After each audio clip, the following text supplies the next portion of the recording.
is that strange pyramid thing? A nexus, they call it?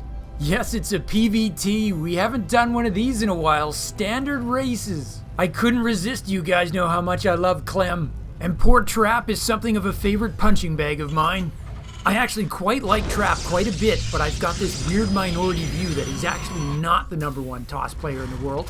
I actually put Zest and yes, Showtime ahead of him. But don't worry, nobody agrees with me. And these days, Elielak actually puts max packs on top of everybody. That's kind of exciting. Okay, we got an early scout out for Clem, and it looks like it's a gate and go for Trap. We'd better intro. Our Terran player's name is in both the French and English dictionary, yet tragically, it's not in the Scrabble dictionary. He is Clem! I totally got robbed of 8 points. Hey, does anybody remember the old Spy vs. Spy game? If you played that, you probably got pretty good at setting up a trap!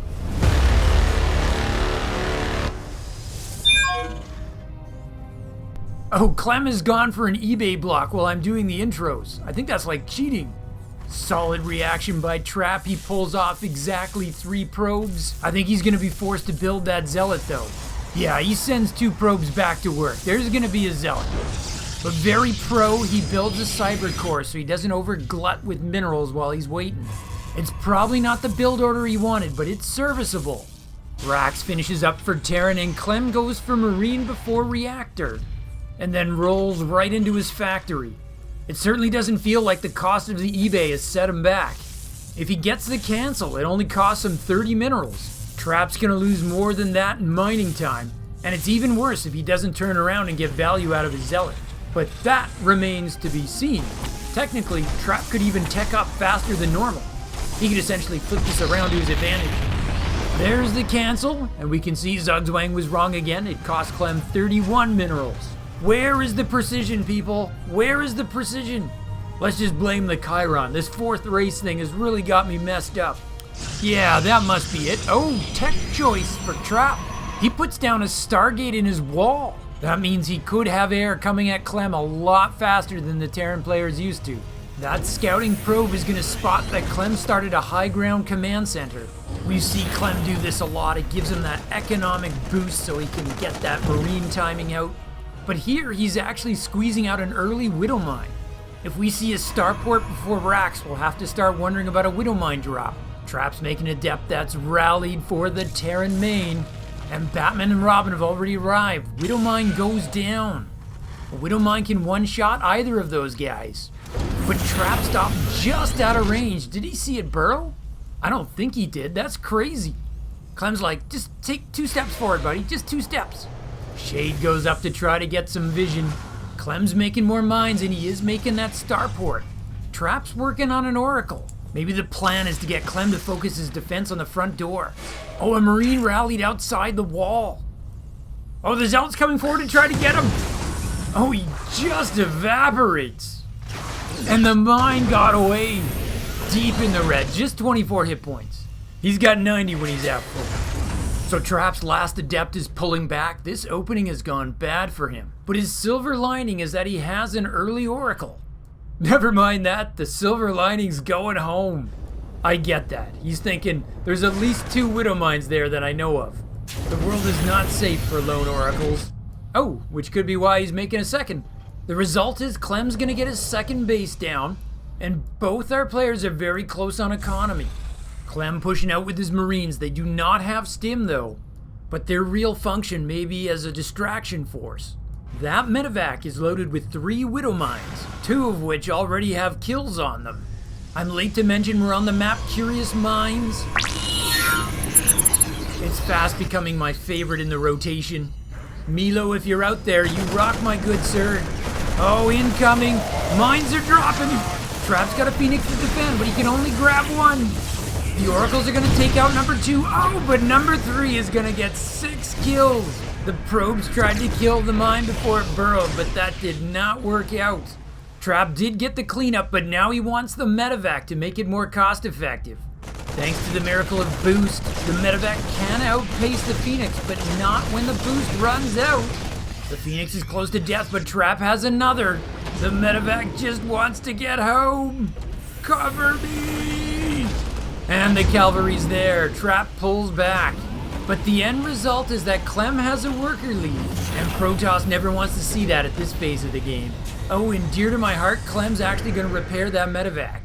Clem is just starting stim now. This is definitely a different look and build for him. But he does seem to be transitioning into his murder marines. And in the excitement, I totally missed that he has a Raven. He's been stashing it behind his base. He doesn't want Trap to know about it. Trap definitely has enough Phoenix to shut it down if he did. Twilight Council goes down for Trap. I hope he researches Blink as much as I like to tease Trap. He is the best Blink Stalker player in the world. His micro is phenomenal. Look, he knows exactly how to outrange those Marines. And that is not easy to pull off. Stalkers have a range of 6, Marines 5. That is far too subtle for normal humans to take advantage of. Oh, it's a lift-a-palooza. Trap's gonna go. Oracle's gonna use its energy on the Marines, but there is a Cyclone. That's the tide turner, and Trap has to pull back. I guess we gotta give a little credit to that Viking. Maybe a nomination for the role of Best Supporting Unit. Nah, the awards are all politics these days. That reminds me, I'm gonna be making a video where I reveal my top 10 picks for the best games of the year. If you've got a view on that, feel free to let me know. I am easily swayed. Also swaying are these Phoenix. Actually, they're swooping. There's no turret, there's no Widow Mine. Oh, Trap probably could have done more, but he's being very cautious. I think he recognizes he's fallen behind on army and he can't afford to throw any units away. Getting a gas worker is always so sweet though. You never know how long it'll take your opponent to get a unit back on gas. Stim finishing up, combat shields underway, and +1 joining it. Trap is getting the Zealot charge upgrade and a very sexy stasis ward. He's putting that Oracle energy to use.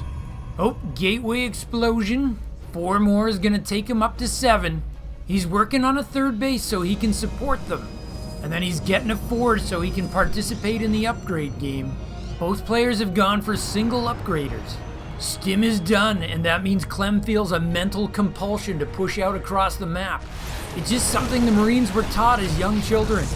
When you take drugs, you get out of the house. That didn't make any sense. We're about to have a clash. Let's see if the stasis ward plays into this. Oh, he threw down his scan. He sees it. Oh, and his Cyclone is just going to take it right out. That is classic Clem. No fun at all. Trap has a shield battery at the top of his ramp. He does a battery overcharge. This is a good spot for him to take a fight. He's way behind an army, and that's going to help him even things up. Combat shields finish, and every Marine suddenly gets 10 more hit points. That works out mathematically to a free stim, and so Clem takes it. It's a tough hold, but Trap's pulling out all the stops. He's got a Guardian shield up. He's sacrificing Zealots to buy time while he gets his Phoenix count up. I love the Phoenix Zealot combo. It just hits hard. Clem's pulling back. He's wishing he brought a tank or more Widow Mines. Oh, but a reinforcement of Marines might breathe more life into his attack. Trap's almost got no army to speak of. He's almost running this on a bluff. He does have the economic edge with that 3rd base, though. If he can hold out, time will roll in his favor. Clem won't need to end the game here, though. It'll be enough to do some damage. He's laying a minefield right outside Trap's base. Trap does not have an observer. Trap doesn't even have a robo to make one. I take my tank comment back. Widow Mines are pretty good here. In fact, Clem might want to get himself an armory. Keep that cloaked while they're reloading. Right now, that's the only way Trap can get them. Trap dumps his money into 4 more Zealots, and Clem pulls up stakes. Trap tries to pursue, but then he learns that Clem was just waiting for reinforcements. More Widow Mines. Trap's still working on his first numeric upgrade, +1 armor. Now, I know I've complained before about how Clem spends time in the kill box down there below those 2 bases. But what's different here is this time the Protoss doesn't have a Disruptor and he doesn't have a Colossus. Oh, he just baited him into the mines. Trap's Phoenix count drops from 5 to 0. Yes, Clem loses his mines as they reveal themselves, but that's a good deal. Clem's army might be retreating, but they're actually giggling as they're running off. Well, I suppose technically the smile is being wiped off their faces here. But my point is, Clem can't hate that engagement at all. Trap's gonna get himself a battle duck. Still no robo. Clem's not remaking his mines. Looks like he's mixing in Marauders. All 3 of his Raxes are pumping them out. Oh, I love this map vision here. Clem can't see Trap, but Trap can see Clem, courtesy of that watchtower. That's just smart play. And Trap's gonna get a pylon down so he can get out some offensive warp-ins. I know what you Zergs are thinking. All warp-ins are offensive. No, not that kind of offensive. Okay, Trap's got a surround going here.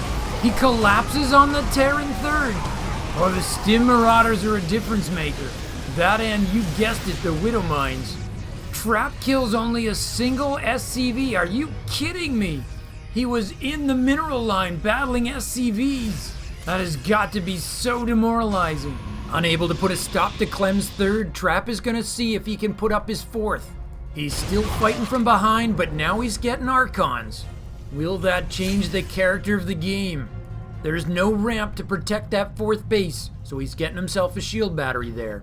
Looks like Clem's invasion force is coming back already. It steps through the sight blockers and takes down that pylon.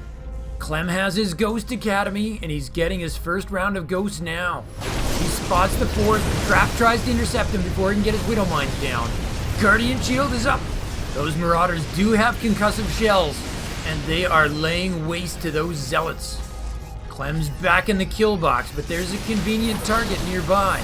Sentry force fields on the battlefield. Trap needs his Nexus to finish so he can get a battery overcharge. Does he have enough energy for one in his natural? Clem's not taking the bait and going up there though. He's come to kill that fourth. Trap cannot let that happen. He pivots. The Widow Mines are down. And there's the clash. Who's got this? EMPs hit the Protoss army. Trap's units are looking so fragile. His Nexus is done. He's got an overcharge. EMP is a miss. But the Marauders aren't missing. And Clem is reinforcing this attack, streaming units towards his main army. Trap's got half the forces. He's hanging on by that battery overcharge. And it's just run out. Clem's pulling back to his minefield. Venga boys say boom, boom, boom. Trap retreats. He's warping in Zealots, but I'm not sure how that gets him out of this. Clem re-stims, and he stutter steps back to his mines. It's GG. Trap taps out. Clem is your winner in a one-sided affair.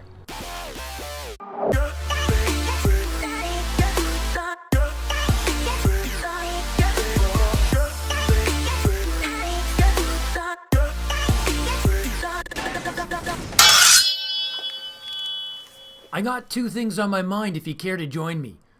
The first is, I have not been able to prove that Clem lured that Zealot to his ramp and into his mine on purpose, or if he just got an unlucky spawn that just totally worked out for him. But this was the moment that put Clem ahead for the game, and he held it from there. The Adept Shade makes Trap think there's an easy kill up top. That costs him the Zealot, and then when he tries to get revenge on the Widow Mine, Trap's gonna discover that Clem actually has two. Remember that Trap invested in units over economy at this point. He did so because of the eBay block. And now that Trap feels that he's behind, he's gonna gamble by not getting a robo. And Clem's gonna punish him for it with Widow Mines all game long. The second thing I want to cover is there was a really interesting discussion on Team Liquid about the status and legacy of the Protoss. It starts like this. Regardless of what you have to say or feel about balance, it is undisputed that over the past 5 years, Protoss has had far less premier tournament wins than the other two races. And in the last few years, it has been almost a desert. Now, you have to pretend Trap's 2 GSL wins this year were outliers or they didn't happen, as otherwise this thesis falls apart pretty quick. Anyway, if you accept the premise that TOS clearly has far less trophies than Zerg or Terran, there's really only two conclusions you can draw, and it then becomes a very interesting debate over which one is the right one. A, there's an imbalance at the elite levels and Protoss is playing from a fundamental disadvantage. Or B, Protoss lacks a truly elite player. That is to say, Protoss loses because it doesn't have a Cyril or Maru type world-class player. Debates like these are very difficult, as neither position can be proved in any way. It almost comes down to gut. What I wanted to say is that while it is true that Protoss hasn't claimed many premier trophies, if you glide down to look at stats for top 4, top 8, or top 16, the stats don't really support imbalance as much. There's been brackets loaded with Protoss. While balance isn't perfect, I think it's in a pretty phenomenal place. Remember, that much of 2020 was Zerg trying to figure out how to handle the Zest Glaive Rush. And then 3/4 of 2021 was Zerg avoiding the late game with Protoss because double Stargate was impossible. But that's not being denied. What the charge is that when it comes to a championship best of 7 at that extreme top level, something is going wrong with Protoss that is rarely overcome. Is there some kind of teeny tiny unidentified factor that comes to the fore in that extreme elite level? A world-class Zerg and Terran player can squeeze that teensy bit extra out of their race in a way that Protoss simply cannot. It's possible. But the alternate theory is also possible. And that is, as much as I love Zest, Showtime, Parting, and yes, Trap, they're just not Dark Rogue, Raynor, or Serral. They can't win that best of 7 because those guys are simply better at the game, and the game is working exactly as it's supposed to. Under this theory, if Trap was a Zerg player, we might not have heard of him. I kinda doubt that. So, I don't know what the answer is. All I know is that in 2022, when a TOS player makes it to the final, a little piece of my heart is just gonna have to pull for them. Thanks for letting me get that off my chest. Yes, we will be casting more Keiron, and shortly. So if you'd like to see some Keiron Cup action, consider subscribing and hitting that icon bell, because that is the best way to make sure you see it in the vast sea of videos out there. I know I really want to learn the fate of the Aurora. I hope you're all starting to feel the warm and fuzzies for the coming holiday season and staying safe out there. So from my base to yours, Zugzwang out. To continue your Starcraft journey, Nova advises you to click the video in the upper rectangle. But Kerrigan warns you to watch your 6 and click the video in the bottom rectangle. Or you can stimpack your Starcraft experience. Subscribe to Zugzwang Starcraft. Just hit the circle. From my base to yours, Zugzwang out.